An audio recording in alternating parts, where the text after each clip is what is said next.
Hi, folks. Okay, as a little introduction to After Effects, we're going to do a sky replacement tutorial. So if you've never opened After Effects before, you will see this window when you first boot up the program.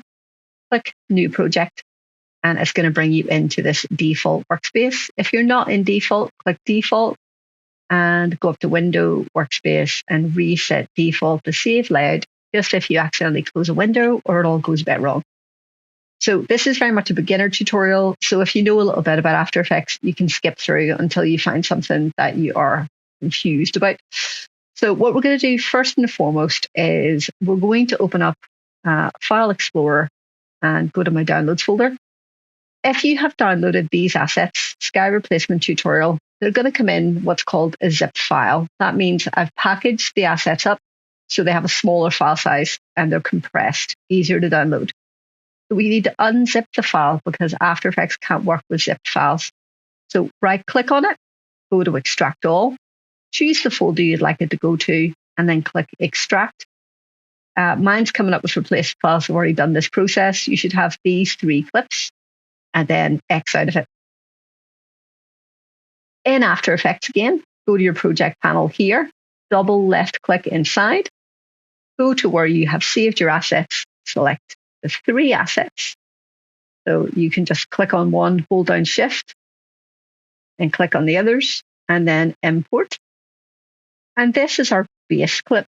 So it's a nice clip, some mountains. We're going to grab that. I've just left-clicked and dragged down to this little button that looks like a movie screen with some shapes, and we're going to create a new composition.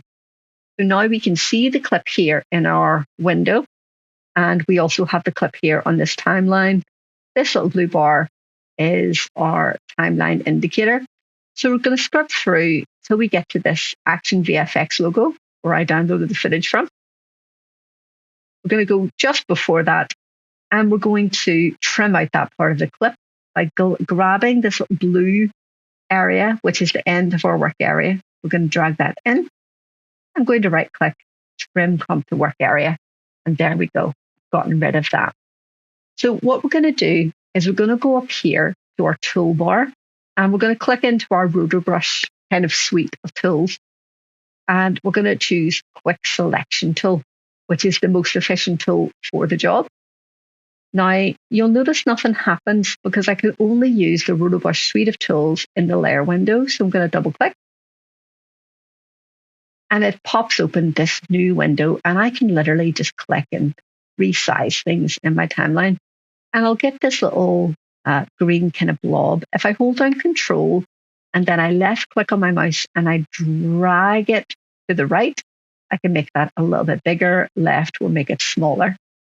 And then all I'm going to do is I'm going to select. So I'm left click and drag, and I'm just selecting the parts of the image that I want to keep. Okay. And it's just like the quick selection tool in Photoshop, if you've ever used that.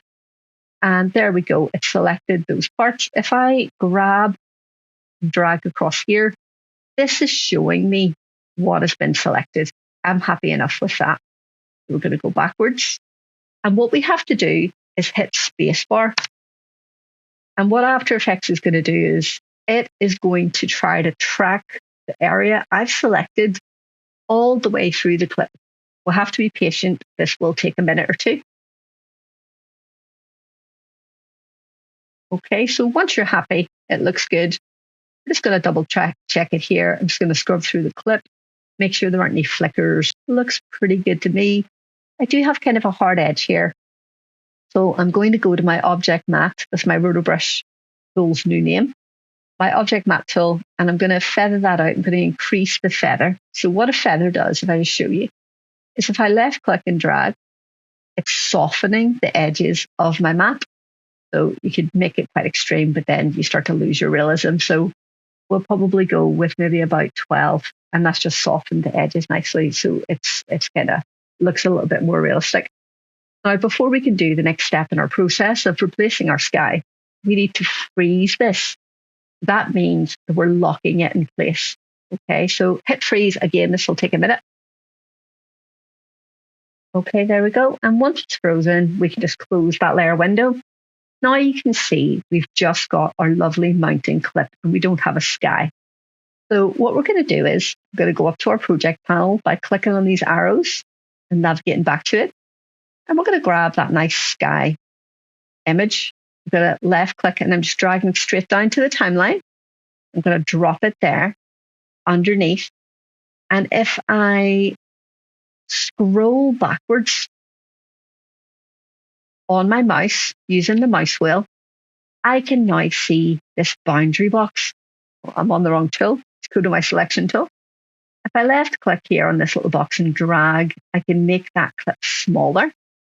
And then I just want to navigate around and find kind of a selection that I'm happy with where I think the sky looks nice for my sequence. And then what I'm going to do is I'm going to go here to this little arrow. I'm going to go fit up to 100% so I can see the whole clip. And you can see there's a real issue because the colors don't match at all. This is very clearly getting into nighttime. The sun's setting here. I've got these dark clouds. And here I've got daytime. So I'm going to go to effects and presets. I'm going to type in LUMETRI or Lumetri color. The left click on that. I'm just going to drag that onto my mountain clip. And actually, it could get pretty confusing with these layers. So what I'm going to do is rename them quickly so I know what I'm doing. So click on your first layer, which should be your mountain clip, hit enter. I'm going to call that mountains. And click on your second layer, which is your sky, and enter on your keyboard. Just type sky. Just going to keep us right so we don't get confused. So what I'm going to do now is I've got Lumetri color here underneath my object matte effect. I don't need object matte right now, so I'm just going to twirl that up. And I'm going to twirl down this basic correction category. So there's lots of things that I can do to try to match these up. The first thing I'm going to play with is temperature. If I left click on these double zeros here, if I go this way, it's going to make it warmer, which isn't really working because I want it to seem more like nighttime. So if I go in this direction, it's going to make it colder or bluer, which is more reflective of nighttime. So let's go not too far, probably about there. This is tint. If I go in this direction, it's going to make things a bit more purple. If I go in this direction, a bit more green. I'm just going to increase the purple tones because that's more reminiscent of nighttime. And then what I'm going to do is go to exposure. And this controls the overall lightness or darkness. I'm going to bring that down a good amount. I want this to seem quite a bit darker. And this is contrast, which sort of shows me the difference between the light and dark values and makes them a bit more contrasted. Highlights, I'm going to bring those down a little. And shadows, I'm going to bring those down just a little bit. The whites, I'm going to bring those down, which is going to help out with these mountains in the background. And the blacks, I'm going to bring those down. So overall, we're just trying to make this look a little bit more contrasted and a little bit cooler. So now that we've done that, we're going to go layer, new, adjustment layer. And we're going to do what's called a color grade. So overall, I'm going to hit enter. I'm going to just type in grade. I'm going to apply a look or a LUT to this, which is going to make it look overall. It's going to help it sort of bind together. So I'm going to select Lumetri color and drop it on there. And this time we're going to go into the creative tab. But actually, before I do, let me pop into basic correction for a second. And I'm going to increase the temperature. There we go. So that's going to bring out that beautiful color in the sky, but it also warms up my landscape and makes the two layers look more solidly connected.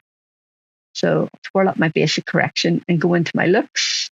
I'm going to click on the look button here. You've got a drop down. You've got all sorts of beautiful looks. I'm going to choose this one. I quite like how it looks. And you have an intensity slider. So you can make it less intense or more intense, depending upon what you're looking for. I'm looking for something pretty basic, and I'm actually quite happy with how that looks. Now it's all kind of coming together nicely. If you want to learn how to add in a cinematic title to this shot, you click on the next part of this tutorial.